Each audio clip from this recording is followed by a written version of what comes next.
Hello बच्चों, आज हम करने वाले हैं टॉपिक इनवर्स ट्रिग्नोमेट्रिक फंक्शन। तो ये वीडियो सिर्फ एक्सप्लेनेशन का है, इसमें कोई न्यूमेरिकल्स नहीं है, पर हाँ ये आपका बेस स्ट्रॉन्ग कर देगा इनवर्स ट्रिग्नोमेट्रिक फंक्शंस को लेकर। तो इनवर्स ट्रिग्नोमेट्रिक फंक्शंस होते क्या हैं? इनवर्स ट्रिग्नोमेट्रिक फंक्शंस, जिन्हें Arcus functions, anti trigonometric functions या साइक्लोमेट्रिक फंक्शंस कहा जाता है, ये ट्रिग्नोमेट्रिक फंक्शंस के इनवर्स होते हैं।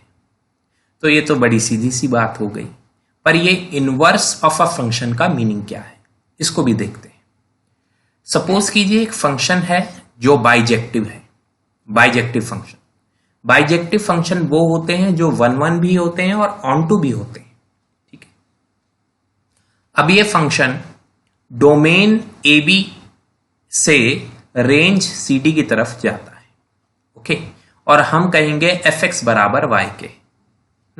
तो कोई भी एक्स आप लेंगे इस डोमेन ए बी में से, तो वो किसी ना किसी एक वाई से कनेक्ट हो रहा होगा दूसरे सेट सी डी में।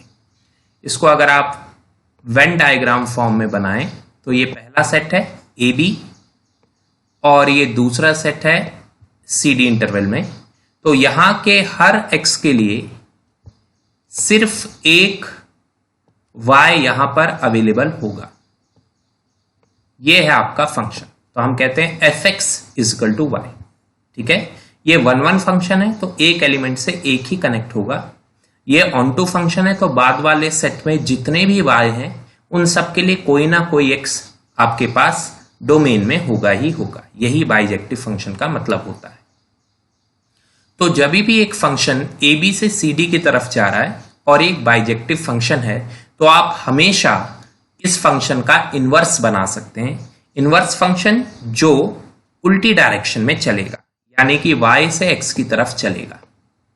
और इसको हम कहते हैं कि f इनवर्स y, एक नया फंक्शन बना दिया, f inverse y is equal to x। f inverse y is equal to x, और f इनवर्स x कहलाता है इनवर्स उस फंक्शन का। ऐसा करने में जो पहले डोमेन था, पहले डोमेन ये डोमेन था और ये रेंज था जब फंक्शन इस डायरेक्शन में चल रहा था, लेफ्ट टू राइट। पर जब फंक्शन राइट टू लेफ्ट जाने लगता है तो जो रेंज होता है वो डोमेन बन जाता है, और जहां पर फंक्शन पहुंचता है जो पहले डोमेन था वो रेंज बन जाता है। ठीक है, कंफ्यूजिंग तो नहीं है? शुरू में ये डोमेन था और ये रेंज था हमारे फंक्शन के लिए, पर जब फंक्शन अपोजिट डायरेक्शन में चलने लगा तो ये नया डोमेन बन गया और ये रेंज बन गया। ये नॉलेज बहुत जरूरी है इनवर्स ट्रिग्नोमेट्रिक फंक्शन को समझने के लिए। अब आ गई बात समझ में। तो एफ इनवर्स फंक्शन का इनवर्स सी डी से ए बी की तरफ उल्टी डायरेक्शन में चलने लगा। ठीक है, इस बात को अगर हम एक छोटे से बच्चे को समझाना चाहते हैं कि इनवर्स फंक्शन क्या होता है, देखिए। तो हमारे पास डोमेन है A B C D set और रेंज है एप्पल बॉल कैट डॉग। तो आप देख सकते हैं कि हमको बचपन से सिखाया गया है A for apple, B for ball, C for cat, D for dog. ये एक फंक्शन है, ठीक है, जिसमें हमने पहले सेट के अल्फाबेट्स को दूसरे सेट के वर्ड्स के साथ जोड़ दिया, और हमने रूल क्या फॉलो किया? आपने पढ़ा ही है, फंक्शन इज अ रूल, है कि नहीं? जिस रूल क्या फॉलो किया? इस अल्फाबेट से बनने वाला वर्ड, स्टार्टिंग अल्फाबेट ये होना चाहिए, वो वर्ड से कनेक्ट कर देना है। तो ये हमारा फंक्शन है। क्या ये 1-1 है? जी हाँ, क्योंकि एक एलिमेंट से ही कनेक्ट हो रहा है। क्या ये फंक्शन ऑन टू है? जी हाँ, क्योंकि जो बाद वाली सेट हमने लिया है उसके चारों के चारों एलिमेंट्स के लिए पहले वाले सेट में प्री इमेज है। एप्पल की प्री इमेज ए है, बॉल की प्री इमेज बी है, कैट की सी है, डॉग की डी है। ठीक है, तो ये एक बाइजेक्टिव फंक्शन हो गया। अब ये एक बाइजेक्टिव फंक्शन है तो पक्की बात इसका इनवर्स भी एग्जिस्ट करेगा। तो इनवर्स इसका क्या होगा? इसका इनवर्स होगा एप्पल से ए, बॉल से बी, कैट से सी, डॉग से डी। इतनी सिंपल बात है बेटे। ठीक है, अच्छा एक छोटी सी बात जो बच्चे कहते हैं वो भी बता दें। सर, इस फंक्शन का ऑन टू होना अनिवार्य क्यों है? इस फंक्शन का ऑन टू होना कंपलसरी क्यों है? ऑन टू होना कंपलसरी इसलिए है बेटा कि सपोज कीजिए यहां पर हमारा कोई और वर्ड भी है, लेट अस से फिश। यहां पर एक वर्ड है फिश। और जब आप इनवर्स डायरेक्शन में जाना चाहेंगे, तो एप्पल के लिए ए, बॉल के लिए बी, कैट के लिए सी, डॉग के लिए तो डी मिल जाएगा, पर फिश के लिए क्या मिलेगा? कोई वहां पर अल्फाबेट ही नहीं है उसके लिए। तो इस एलिमेंट के लिए उस साइड कोई भी एलिमेंट नहीं मिलेगा, तो ये फंक्शन ही डिफाइन नहीं हुआ इस एलिमेंट पे। बात समझ में आ गई? तो इस एलिमेंट के लिए जब फंक्शन ही डिफाइन नहीं है तो पूरी हमारी फंक्शन की डेफिनेशन ही गड़बड़ हो जाएगी, क्योंकि फंक्शन की डेफिनेशन में डोमेन के हर एलिमेंट के लिए उधर रेंज में एक एलिमेंट होता है। और जब हम इनवर्स फंक्शन चलाएंगे इस डायरेक्शन से राइट से लेफ्ट की तरफ, तो ये डोमेन बन जाएगा। तो इसका एलिमेंट फिश के लिए उधर कोई भी एलिमेंट नहीं होगा, इसलिए इसका ऑन टू होना अनिवार्य है। ये बात समझ में आ गई? अगली बात, बच्चे कहेंगे 1-1 होना क्यों आवश्यक है सर? 1-1 होना इसलिए आवश्यक है क्योंकि सपोज कीजिए यहां पे कोई और अल्फाबेट होता, लेट अस से फाइ या अल्फा, कोई अल्फाबेट होता, और आप कहते जी हां इससे भी एप्पल बनता है। सपोज कीजिए, वैसे तो बनता नहीं है, पर इससे भी एप्पल बनता है, ऐसा कह दिया जाता। ठीक है, तो जब हम अपोजिट डायरेक्शन में चलते, यानी एप्पल से सेट बी से सेट ए की तरफ जाते, एप्पल से ए वाले सेट की तरफ, तो एप्पल कंफ्यूज हो जाता कि मैं कनेक्ट किससे हूं, फाइ से कनेक्ट हूं या ए से कनेक्ट हूं, है कि नहीं? एप्पल कंफ्यूज हो जाता कि मैं फाइ से कनेक्ट हूं या ए से कनेक्ट हूं, क्योंकि वो तो सेम रास्ता ट्रेस करके वापस जाएगा। तो अब जब उसको कंफ्यूजन हो गई, तो ऐसा तो होता नहीं है फंक्शन के अंदर कि डोमेन का एक एलिमेंट दो एलिमेंट से कनेक्ट हो जाए, ये तो पॉसिबल ही नहीं है। तो फिर वो फंक्शन ही नहीं कहलाएगा, फिर तो रिलेशन हो गया। तो अभी जब हम राइट से लेफ्ट की तरफ जा रहे हैं, तो एप्पल अगर 2 से कनेक्ट हो जाता है तो वो फंक्शन ही नहीं रहेगा, वो फंक्शन की डेफिनेशन में फिट ही नहीं होगा। मेरी बात समझ में आ गई? तो बेसिक फंक्शन की डेफिनेशन ये है कि डोमेन का एक एलिमेंट रेंज के एक ही एलिमेंट से कनेक्ट होता है। ठीक है, तो ये एप्पल 2 से कनेक्ट नहीं हो सकता। आई होप आपको समझ आया, मैंने बहुत इजी तरीके से आपको समझाने का प्रयास किया है। आगे बढ़ते हैं। तो इनवर्स समझने के बाद ट्रिग्नोमेट्री पर आ जाते हैं। तो अभी तक हमने क्या सीखा? कोई भी फंक्शन 1-1 होना कंपलसरी है, ऑन टू होना कंपलसरी है, तभी जाके उसका इनवर्स एग्जिस्ट कर सकता है। तो हम आते हैं अपने फेवरेट फंक्शन साइन फंक्शन के ऊपर। मैंने फेवरेट क्यों कहा? क्योंकि फिजिक्स में इसका बहुत ज्यादा इस्तेमाल हम लोग करते हैं, है ना।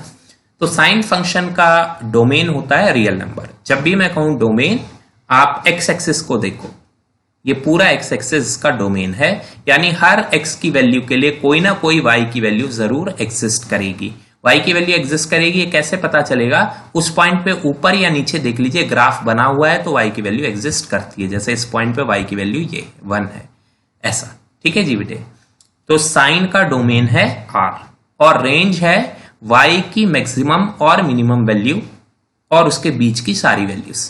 तो y की मैक्सिमम वैल्यू 1 है, यहां पे देख सकते हैं, मिनिमम वैल्यू -1 है, और बीच में भी हर जगह पर ग्राफ बना हुआ है, तो इसका रेंज हो गया -1 से लेकर 1।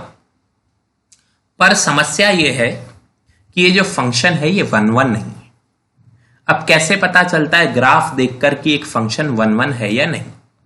पहली बात तो आप देख लीजिए यहां पर कि π/2 के लिए फंक्शन की वैल्यू 1 है, ठीक बात है, और -3π/2 के लिए फंक्शन की वैल्यू 1 है कि नहीं?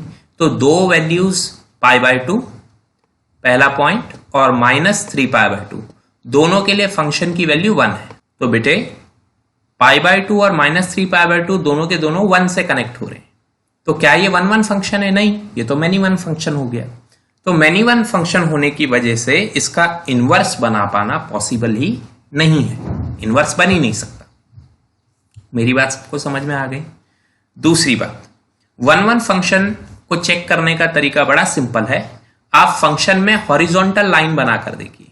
अगर हॉरिजॉन्टल लाइन फंक्शन को एक से ज्यादा जगह पर काटती है, जैसे कि इस हॉरिजॉन्टल लाइन ने 1, 2, 3, 4 और ऐसे इन्फिनिट पॉइंट्स पे काटेगी, तो ये फंक्शन 1-1 नहीं हो सकता। हॉरिजॉन्टल लाइन बना लो, ठीक है। देख लो कर्व को कितनी जगह पे काट रही है। अगर एक ही जगह पर काटती है तो वन वन फंक्शन है, अगर कई जगहों पर काट रही है तो वन वन फंक्शन नहीं है, वो मैनी वन फंक्शन है। ठीक है जी, तो ये तो हो गया जी मैनी वन फंक्शन।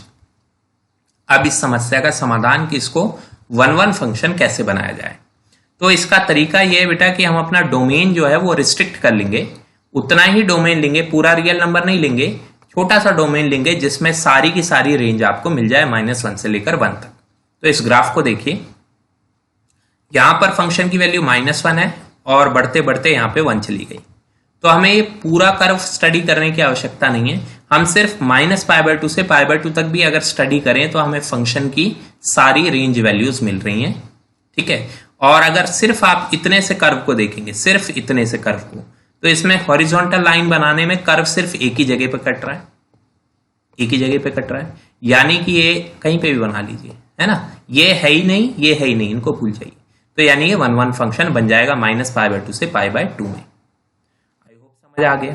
तो इसको कहते हैं डोमेन को रिस्ट्रिक्ट कर देना, डोमेन को छोटा कर देना जिसमें फंक्शन वन वन हो सके। तो आप देखेंगे कि sin x का जो डोमेन है वो -π/2 से π/2 है, रेंज को कभी रिस्ट्रिक्ट नहीं करते, रेंज वही रहता है। अब आगे, तो एक बार ये 1 1 बन गया, ऑन टू बन गया, तो फिर आप कह सकते हैं कि इसका इनवर्स बनाया जा सकता है। और जैसे fx को लिखते थे f इनवर्स x, ऐसे ही sin x को लिखेंगे sin इनवर्स x, और जो डोमेन था वो रेंज बन जाएगा, जो रेंज था वो डोमेन बन जाएगा।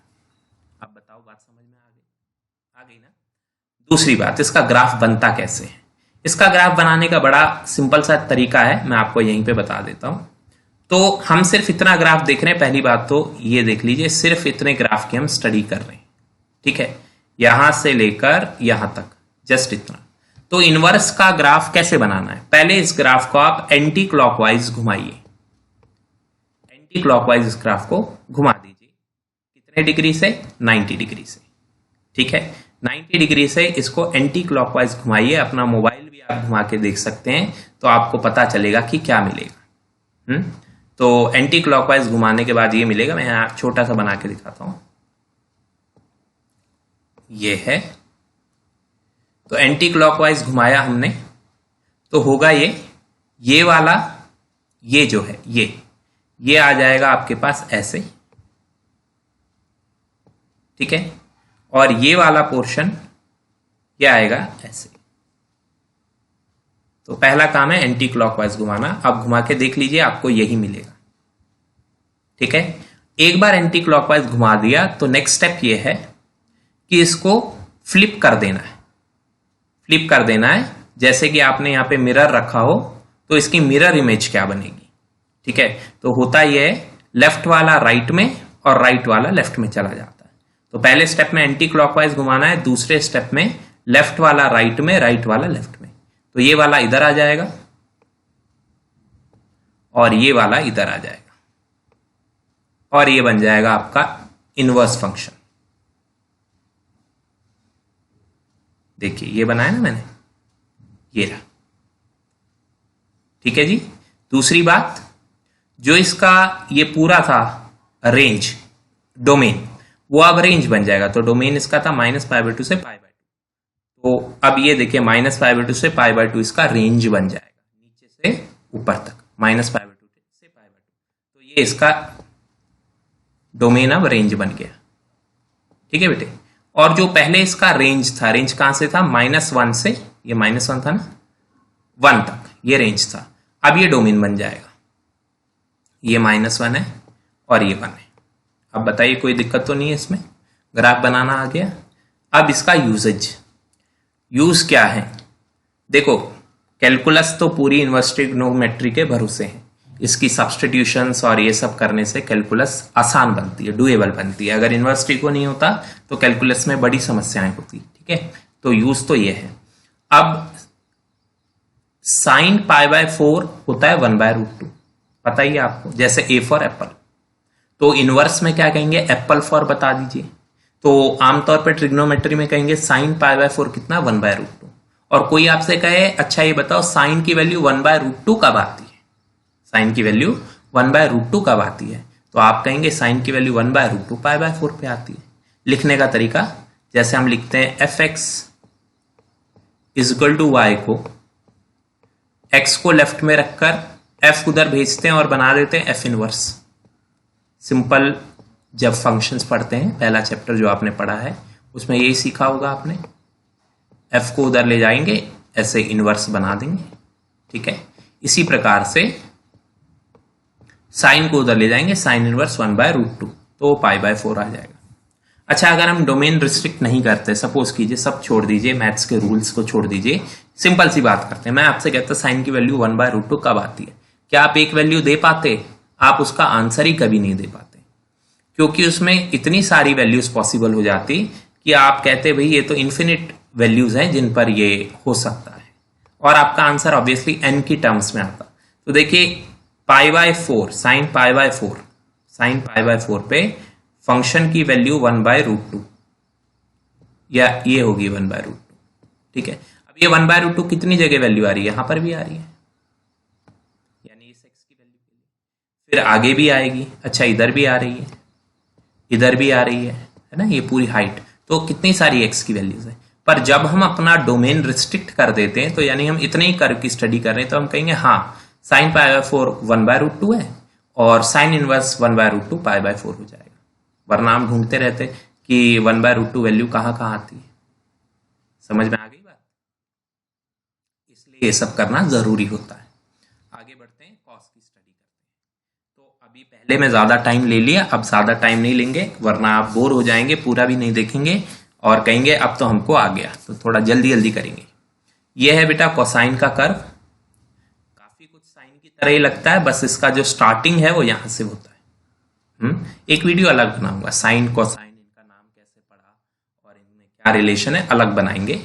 तो कोसाइन यहां से स्टार्ट होता है और ऐसे ही वेव ही चलता है, वेव में चलता है। फिर से इसमें भी वही समस्याएं जो साइन में थी। तो हम क्या करेंगे, एक डोमेन इसका रिस्ट्रिक्ट कर देंगे। डोमेन इसका रियल नंबर ही है, पूरे रियल नंबर पे बनाए, रेंज 1 और -1 है, -1 से 1। तो देखिए, अगर इसमें मैं पिछली बार की तरह -π/2 से π/2 लूंगा तो सिर्फ मुझे इतना ही कर्व मिलेगा, नीचे का कर्व मिलेगा ही नहीं। बच्चे कहते हैं सर एक में साइन में तो -π/2 से π/2 लिया, कॉस में क्यों ऐसा 0 से पाई ले लेते हैं? सिंपल बात है, -π/2 से π/2 अगर मैं लूंगा डोमेन, तो सिर्फ ऊपर ऊपर का कर्व मिलेगा, क्या बेनिफिट हुआ? नीचे के कर्व की तो स्टडी नहीं, इसलिए हम 0 से पाई लेंगे। तो 0 से पाई लेंगे तो बढ़िया पूरा कर्व मिल गया, इधर से लेकर इधर तक मिला कि नहीं। तो अब पूरे कर्व की स्टडी हो गई ऊपर से लेकर नीचे तक, वरना सिर्फ ऊपर ऊपर का कर्व मिल रहा था और वो 1-1 भी नहीं होता। देखो काट दिया ना हॉरिजॉन्टल लाइन ने 2 जगह, तो 1-1 भी नहीं होता, इसलिए 0 से पाई को रिस्ट्रिक्शन लगाते हैं। ठीक है, बात समझ में आई? अब 1-1 हो गया तो इनवर्स कैसे होगा? 0 से पाई, इसको करेक्ट कर देते हैं थोड़ा सा, 0 से पाई इधर आ जाएगा और -1 से 1 इधर आ जाएगा। ठीक है, तो जब भी हम इनवर्स फंक्शंस के ये याद करते हैं ना, डोमेन और रेंज, तो बड़ा इजी है। आप साइन कॉस टेन के रिस्ट्रिक्टेड वाले याद कर लीजिए और उनको पलट के बता दीजिए। कर्व कैसे बनेगा? सेम टेक्निक है बेटे, इसको आपको रोटेट करना है एंटी क्लॉकवाइज, फिर फ्लिप करना है, जैसे पीछे बताया था। ये इसका कर्व है कॉस इनवर्स का। अपनी कॉपीज में भी सारे कर्व बनाइए, नहीं तो प्रिंट आउट लेके लगाइए। ठीक है, अच्छा लगेगा, आपको बार बार देखने को मिलेगा। आगे बढ़ते हैं। कॉस 45 डिग्री 1/√2 होता है, कॉस π/4 1/√2 होता है। तो कॉस इनवर्स 1/√2 कितना होगा? π/4। तो आप सोच रहे हैं सिर्फ π/4 के लिए ही बता रहे हैं, और भी कोई ले सकते हैं। तो कॉस π/3 कितना होता है? 60 डिग्री। π/3 कितना होता है? कॉस 60 डिग्री होता है 1/2। तो अब मैं कहूंगा कॉस इनवर्स 1/2 कितना होगा? तो आप कहेंगे π/6। ठीक है बेटे, समझ आ गया? कोई प्रॉब्लम नहीं है। आगे बढ़ते हैं। टेन फंक्शन, हाँ अब कुछ नया है, थोड़ा सा समझेंगे। टेन फंक्शन को देखिए एक बार, इसका डोमेन क्या है? देखो पूरी रियल नंबर लाइन पे तो बना ही हुआ है। आप कहीं पे भी पॉइंट रखो, कहो यहाँ कर्व एग्जिस्ट करता है, यस। यहाँ कर्व एग्जिस्ट करता है, यस। यहाँ कर्व एग्जिस्ट करता है क्या? नहीं। ये इस टेंजेंट का एसिम्पटॉट है। एसिम्पटॉट यानी ऐसी लाइन जो कि पैरेलल चलेगी कर्व के इंफिनिटी तक, कभी छुएगी नहीं इसको, कर्व को। तो ये इसका एसिम्पटॉट है। इसी तरीके से -π/2 पे देखिए फंक्शन एग्जिस्ट नहीं करता। -π/2 के जस्ट राइट में नीचे है, ये काफी करीब से निकलता है कर्व। अभी यहाँ तो फाइनाइट वैल्यू के लिए है, पर काफी करीब से निकलता है। और -π/2 के लेफ्ट में भी ये ऊपर को जा रहा है, -π/2 पे ये एग्जिस्ट नहीं करता है। ऐसे ही π/2 पे, 3π/2 पे इन पॉइंट्स पे कर्व एग्जिस्ट नहीं करता है, क्योंकि आप अगर ऊपर या नीचे एक्सटेंड करके देखें तो कर्व को कभी टच नहीं कर पाएंगे, ऐसे पता चल जाता है। तो इसका डोमेन है सारे रियल नंबर π/2, -π/2, -3π/2, 3π/2 इनको छोड़कर। मेरी बात समझ में आ गई?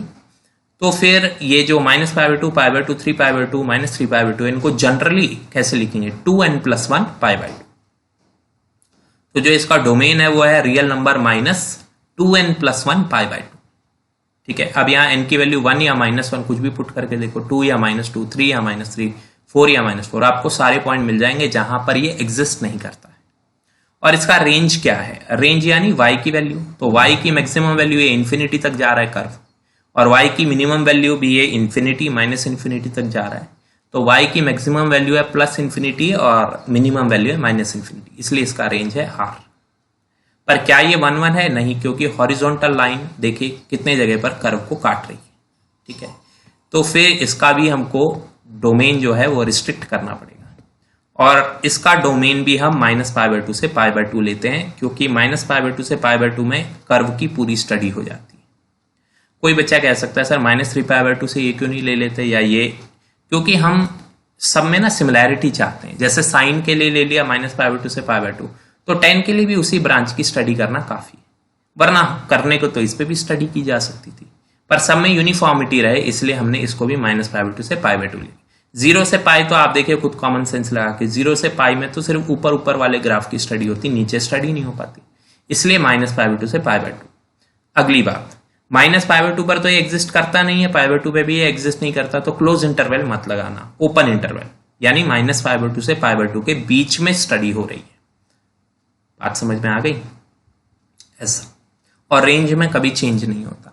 ठीक है, अब इसका इनवर्स क्या होगा बेटे? इनवर्स में r इधर आ जाएगा और ये इधर आ जाएगा राइट साइड में, ये इसका इनवर्स हो जाएगा। इनवर्स का कर्व भी दिखा देते हैं आपको एक बार, वैसे तो आप खुद बनाने योग्य हो गए हैं। ये इनवर्स का कर्व है, एक मिनट, ये ठीक है, समझ में आया? कैसे बनेगा एक बार बता दें। अब ये वाली ब्रांच है, ये वाली ब्रांच, इसको एंटी क्लॉकवाइज घुमा दो, इस वाली ब्रांच को एंटी क्लॉकवाइज घुमा दो। तो जब ये एंटी क्लॉकवाइज घूमेगी तो क्या होगा? इधर एक बार बना के दिखाते हैं, ये आपका एक्स एक्सिस, नया वाला, ये नया वाला वाई एक्सिस। तो जब इस इतने को एंटी क्लॉकवाइज घुमाओगे, मोबाइल भी घुमा के देख सकते हो, है ना, तो ऐसा कुछ आपको मिलेगा। ठीक है, और अब इसको फ्लिप कर दो। फ्लिप कर दो मतलब जो यहाँ लेफ्ट में वो यहाँ राइट में बना दो, और जो यहाँ राइट में है वो यहाँ लेफ्ट में बना दो, तो ये कर्व ऐसा होना चाहिए। ठीक है, और वही आपको यहाँ पे दिख रहा है।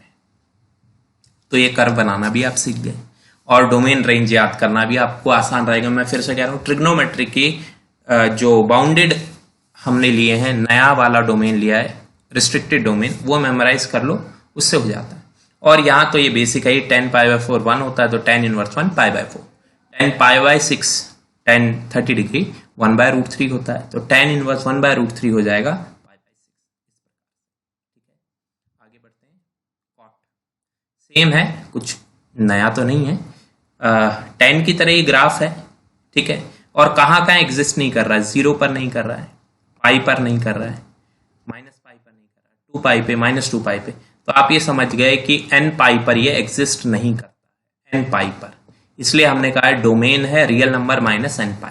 n में क्या था? रियल नंबर -2n+1 π/2, यहां ये एग्जिस्ट नहीं करता है। ठीक है जी, अब ग्राफ को 1 1 भी नहीं है, देख लीजिए।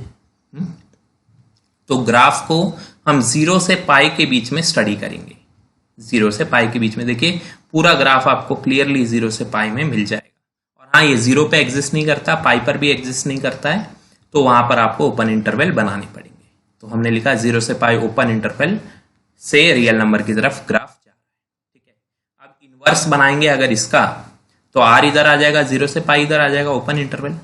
और ग्राफ बनाना हमने आपको सिखाई दिया है, कैसे करना है, पहले एंटी क्लॉकवाइज और फिर फ्लिप कर देना है।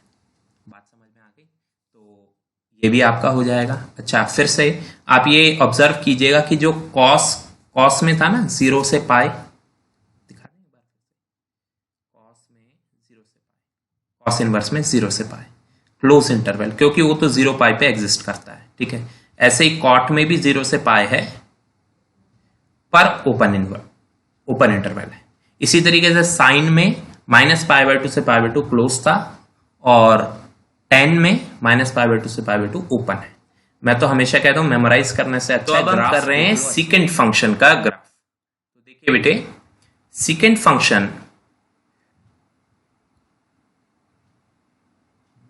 π/2 -π/2 -3π/2 3π/2 इन पॉइंट्स पर एग्जिस्ट ही नहीं करता, जैसे सेम tan करता था, है ना। tan भी इन पॉइंट पे एग्जिस्ट नहीं करता, तो इसका डोमेन भी सेम हो जाएगा रियल नंबर्स -2n+1 π/2 π/2 वाली टर्म्स पे एग्जिस्ट नहीं करता। आगे बढ़ते हैं, इसका रेंज क्या है। रेंज देखिए बेटे, 1 या उससे बड़ा और -1 या उससे छोटा, ये इसका रेंज है, ठीक है। तो आप ऐसा भी कहते हैं कि रियल नंबर में से ये वाले नंबर्स छोड़ दीजिए तो इसका रेंज आ जाएगा। और ये कौन से नंबर्स हैं, ये हैं ओपन इंटरवल -1 से 1 तो एग्जिस्ट करता है, -1 भी एग्जिस्ट करता है। ओपन इंटरवल -1 से 1 एग्जिस्ट नहीं करते, ठीक है, ये इसका रेंज नहीं है। तो यहां पर हम कहेंगे कि इसका जो रेंज है वो है real number minus open interval -1 से 1। अब इतनी बात तो समझ आ गई। अगली बात, ये 1 1 तो है नहीं क्योंकि हॉरिजॉन्टल लाइन से कट रहा है, ठीक है। तो हम क्या करेंगे, हम इसका डोमेन रिस्ट्रिक्ट करेंगे जिससे ये 1 1 भी हो जाए और ऑन टू भी बना रहे, ठीक है। तो देखिए, इसका जो डोमेन है वो हम ले लेते हैं 0 से लेकर पाई तक, 0 से लेकर पाई तक। अब याद कीजिए, कॉस का भी यही था, सीकेंट का भी यही है, ठीक है, और कॉट का भी यही है, थोड़े थोड़े चेंजेस के साथ, एग्जैक्टली सेम नहीं है। तो हमने ले लिया 0 से पाई तक, पर इसमें गड़बड़ है, π/2 पर तो एग्जिस्ट ही नहीं करता। तो हमने लिखा 0 से पाई ले लेते हैं, उसमें π/2 को हटा देते हैं। तो 0 से पाई π/2 को छोड़कर हम इसकी स्टडी करेंगे। अब इतना तो डन है, और रेंज में कभी कोई फर्क नहीं आता, रेंज ऐसे का ऐसा। तो हमें सिर्फ कितने कर्व की स्टडी करनी है, यहां से लेकर यहां तक और यहां से लेकर यहां तक, बस इतना ही कर्व स्टडी करना है। तो इसमें पूरा स्टडी हो जाएगा, ठीक है बेटे। अच्छा, 0 से लेकर पाई तक क्लोज इंटरवल, इस π/2 को छोड़कर, तो 0 से पाई -π/2। अब ये बाइजेक्टिव बन गया, तो बस आपका जो रेंज था उसको डोमेन बना दीजिए, जो डोमेन था उसको रेंज बना दीजिए। और इनवर्स का कर्व बनाना काफी आसान है, खुद ट्राई करिएगा। पहले पता है ना, एंटी क्लॉकवाइज ट्विस्ट और फिर मिरर इमेज उसकी बना देनी है, फ्लिप कर देना है। तो sec π/4 √2 होता है ना, cos π/4 1/√2, sec π/4 √2, तो sec इनवर्स √2 हो जाएगा π/4। ग्राफ भी देख लीजिए, खुद से भी बनाइए, इससे भी मैच कीजिए, खुद से बनाने में ज्यादा मजा आएगा। अब आते हैं कोसिकेंट फंक्शन पे, और कोसिकेंट फंक्शन का ग्राफ काफी कुछ सीकेंट फंक्शन की तरह है, बस सीकेंट फंक्शन का ग्राफ जो है ऐसे बीच में बनता है। यहां पर अभी पीछे जाके एक बार देख लीजिएगा, ऐसे बनता है, और कोसिकेंट का यहां से स्टार्ट होकर ये, ठीक है जी। तो इसका अगर रेंज देखें तो सीकेंट के रेंज की तरह ही है, -1 से 1 में एग्जिस्ट नहीं करता है, बाकी 1 या उससे ऊपर, -1 या उससे नीचे। तो इसका रेंज देख लीजिए। और बात करते हैं डोमेन की, तो कहां कहां एग्जिस्ट नहीं करता, 0 पर एग्जिस्ट नहीं कर रहा है, पाई और -π पर एग्जिस्ट नहीं कर रहा है, फिर -2π और 2π पर भी एग्जिस्ट नहीं कर रहा है, तो nπ पर एग्जिस्ट नहीं कर रहा है। सेम जैसे कॉट का फंक्शन होता था। एक्चुअली कॉट और कॉसिकेंट में क्या सेम है, दोनों का डिनोमिनेटर सेम साइन है, तो साइन nπ पर 0 हो जाता है, इसलिए ऐसा हो रहा है। तो tan और sec है, दोनों का डिनोमिनेटर cos है, तो वो 2n+1 π/2 पे 0 हो जाता है, ये रीजन है। तो अभी हम क्या करेंगे, इसके डोमेन को -π/2 से π/2 में एडजस्ट कर देंगे, इतने से लेकर इतने तक, ठीक है। 0 से पाई में करोगे तो ऊपर ऊपर की स्टडी होगी, फिर तो गड़बड़ हो जाएगी, हमें तो नीचे का भी कर्व देखना है और ऊपर का भी कर्व देखना है, इसलिए -π/2 से π/2 तक, ठीक है ना। सेम किसकी तरह, साइन की तरह और टेन की तरह। पर -π/2 से π/2 में कर्व तो ठीक है, 0 पे एग्जिस्ट नहीं करता है कर्व, 0 पे एसिम्पटोट बन जाता है। तो 0 के लिए क्या करना है, उसको हटा देना है। कॉसिकेंट के लिए -π/2 से π/2 क्लोज इंटरवल, उसमें 0 हटा देना है, ठीक है। और रेंज तो उसकी सेम ही रहेगी। अब देखो बन गया ये 1/1/2। तो आप कॉसेक इनवर्स के लिए जस्ट जो रेंज है उसको डोमेन और जो डोमेन है उसको रेंज बना दीजिए, और कर्व बनाना भी काफी आसान है। तो एक बार कंसेप्ट आप समझ गए हैं, उसके बाद तो सब कुछ आसान लगने लगता है। तो आप टेबुलर फॉर्म में ये सारी चीजें लिख लीजिएगा। वैसे आपकी एनसीईआरटी में भी दी गई होंगी ये सारी की सारी चीजें। ये टेबल दिया गया है पेज नंबर 40 पर, फर्स्ट बुक में पेज नंबर 40 पर ये टेबल दिया गया है। मैच कर सकते हैं आप वहां से वैल्यूज, और कंसेप्ट्स मैंने आपको समझा दिए हैं। अगली वीडियोज में हम न्यूमेरिकल्स को करेंगे। Thank you.